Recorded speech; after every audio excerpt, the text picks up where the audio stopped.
You may have seen one of our programs about the water situation in the West Bank. It's scandalous how little water those people have.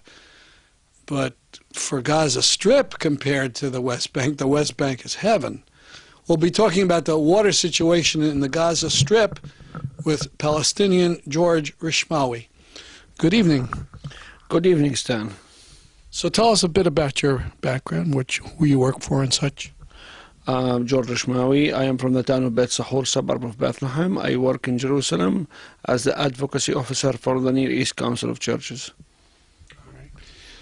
I'm told from people who have gone to the Gaza Strip that the water is undrinkable, revolting, but people drink it. Why is this? Because the quality of water that's available from the shallow coastal aquifer is totally high salinity and already contaminated with fecal and total contamination. So, and in addition, for raw sewage water has been seeping into the aquifer lately. So the water there is it's like when you touch it as if you're touching oil. It is not adequate for animal, plant, agriculture, or for human consumption. The water quality in Gaza is very miserable. There are documents available from a British Mandate time that the coastal aquifer has been dying from about 1935. And over-pumping as well of the water. Was that word you said, over? Over-pumping of the water, over-extraction, over-pumping of the water, and over the extraction of water from the aquifer has raised the salinity, number one, and in addition to that, with sewage running into the aquifer lately, made the water quality in Gaza unbearable. So already in the 30s they were having problems. Then they have all these refugees come in the 40s, and then the sewage problem adds to it. Yeah, definitely. And the entire coastal aquifer, which was beyond the Gaza Strip as well, is actually the one the documents available about. The entire coastal aquifer has been dying from that time. Some scientists say that the coastal aquifer might repair in 100 years. Some people say it will never repair. And we really do not know. Currently, the water quality that's available from this aquifer is very low and highly contaminated, especially with nitrates. That's causing people to get sick, kidney failures, stones in the kidneys and livers, blue baby syndrome. What is that? Blue baby syndrome with high nitrates called the blood vessels to narrow down. So when babies are born, they're born suffocating, lack of oxygen, so they are born blue. I assume Palestinians try to buy water on the Gaza Strip. As you know, Palestinians in the Gaza Strip, the biggest majority are living below poverty line, when their daily income is below $3 a day.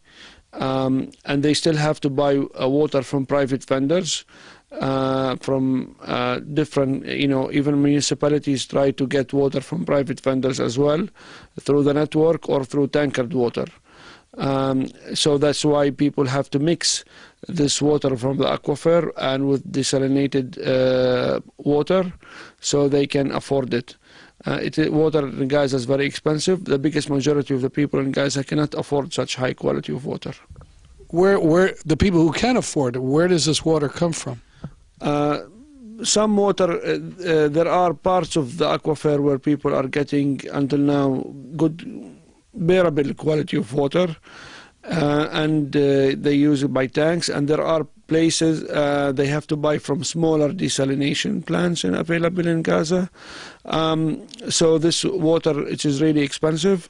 So, and most of the people have to mix it with other existing aquifer water. This is how it's working. They don't get any water from Israel?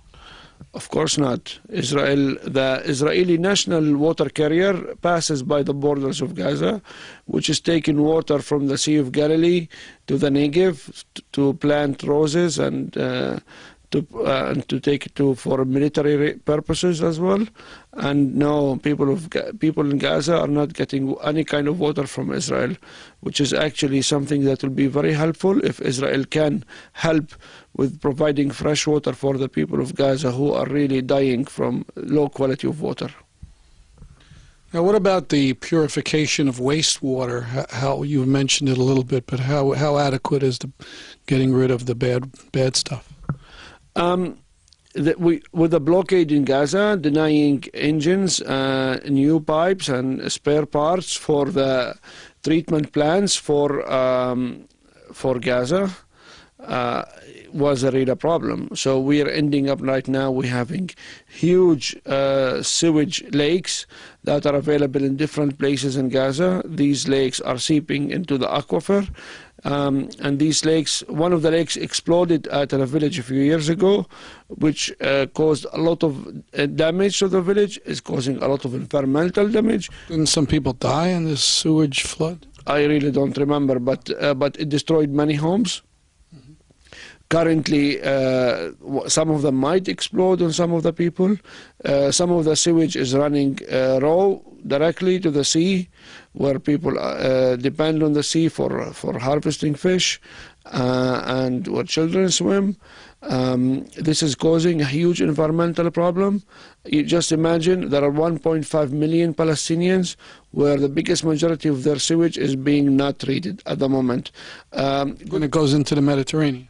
It goes in the Mediterranean, it goes into large lakes, and many agricultural land has been completely contaminated by this sewage, where people cannot use these agricultural areas anymore because sewage leaked into it. Now, the Israelis do they let chemicals in that people need to treat sewage? All the chemicals needed for sewage treatments are not coming in. We are facing a big problem by not allowing the chemicals and the spare parts for water treatment to come in. And they won't even let the UN bring it in? Not the UN, not anybody else bringing in. People are having difficulties with the blockade in Gaza. The blockade in Gaza is affecting the situation of water and the deterioration of the environmental situation in Gaza very badly. Now, what about Operation Cast Lead, that attack on Gaza winter 2008-2009? How did that affect the situation? Definitely, Israel has been targeting water installations in Gaza. Israel has been targeting main transmission lines. Israel has been targeting main sewage lines. Israel claims that this war on Gaza was against Hamas. But if it was against Hamas, why would they target water installations? This is deliberate by Israel all the time, including the West Bank, where Israeli army and settlers have been shooting at Palestinian water tanks on top of the roofs. My family has changed their water tank several times. But imagine in Gaza on a larger scale, where water installations have been really targeted. I understand Goldstone in his report about Gaza mentioned something about what the Israelis did in the cast lead operation. In the Goldstone Report, it has been very clear that the report says that there was a deliberate targeting of water installations by the Israeli army in the Operation Cast Lead against Gaza.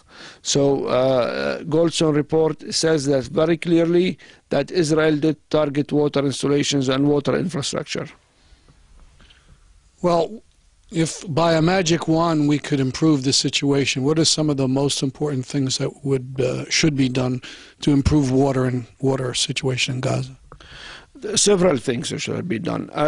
First of all, water is an apolitical issue, and sanitation is an apolitical issue. First of all, removing the blockade on Gaza, which for an easy entry of the spare parts and the chemicals and pipes needed for water treatment. Secondly, giving a lot of fresh water that's available in different places to people in Gaza so they can have a clean, healthy, affordable, safe water. Number two, Gaza area needs a huge desalination plant to be installed so people can drink a good quality water. These measures are really needed last year, needed a long time ago, and yet nobody is doing anything about it. Well, I want to thank you for this interview, and I hope things will change in Gaza. Thank you, Stan. I hope so too.